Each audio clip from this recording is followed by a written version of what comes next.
Verse 26. Entrance happens because of his knowledge of you, not your familiarity with him. Stay with me. Do you need to know him? Of course. But watch the language that's used here. He says in verse 26, then you'll begin to say. So he's going to say, I don't know where you guys came from. And you're going to say, no. I attended Lifeline Community. Nope. I gave to the Pregnancy Resource Center of Salt Lake City. I went down and I served people at the rescue mission. They preached the gospel down there. I went down there and I served and I liked it.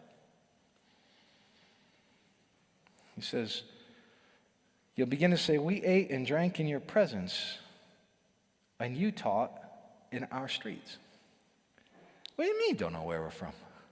We hung out together. Don't you remember? I know you. See, everybody knows Jesus, don't they? I mean, but we got 30% of the people in evangelical churches who say they know Jesus and they call him a teacher and not God. Do they know Jesus? No.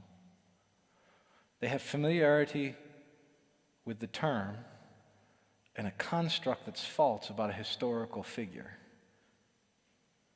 They might as well be saying that Julius Caesar played the alien creature Alf.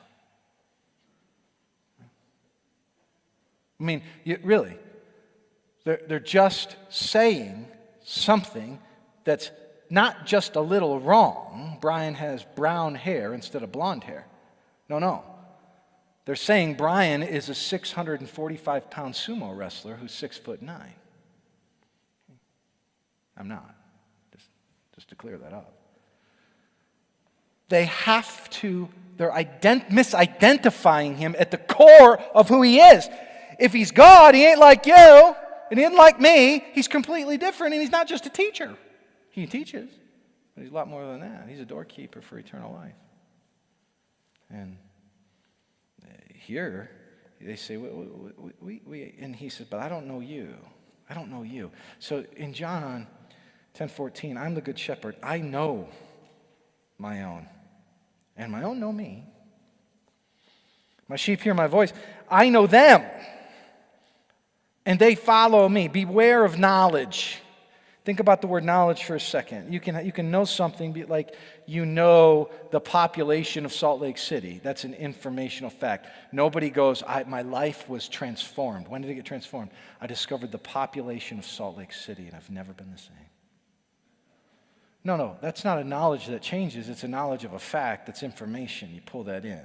You can do stuff with the data, but it's just information. Okay? You can have knowledge that is an acquaintance kind of knowledge. It can be everything from an acquaintance knowledge with the chair. I touch the chair and feel it, and I know what it is. It can be an acquaintance knowledge with a person. You know a little bit about them, if you will. You can have know-how. That's another form of knowledge, right? Man, he's good with a hammer and nails. He's got know-how. A carpenter has know-how.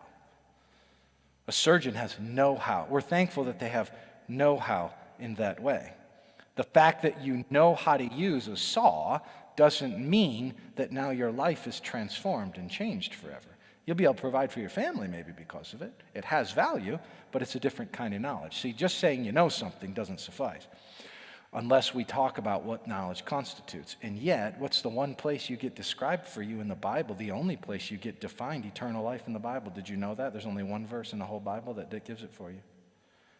John 17:3, and this is eternal life, that they may know me. They may know me. They may know you, the one true God, and Jesus Christ whom he sent. So it's knowledge, but it's a different kind of knowledge. It's knowledge as a parallel to the Hebrew word yada, which is the idea of Adam knew Eve and gave birth to a child. It's an interactive relationship. It's an integration. It's an existential, experiential.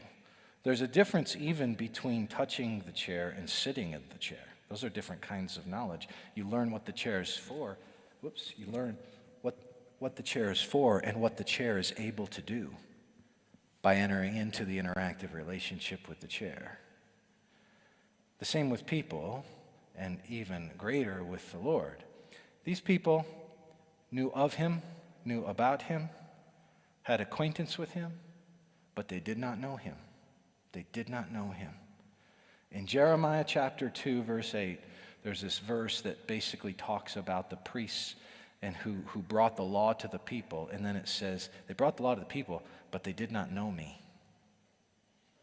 They knew all about him. They could pass the theology test.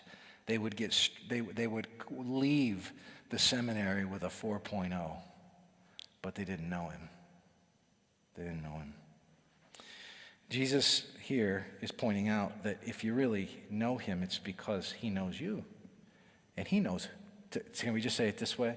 He knows who knows. He knows who knows. And you know if you know or not, deep inside. Lots of games get played, but whether or not you're really seeking the Lord.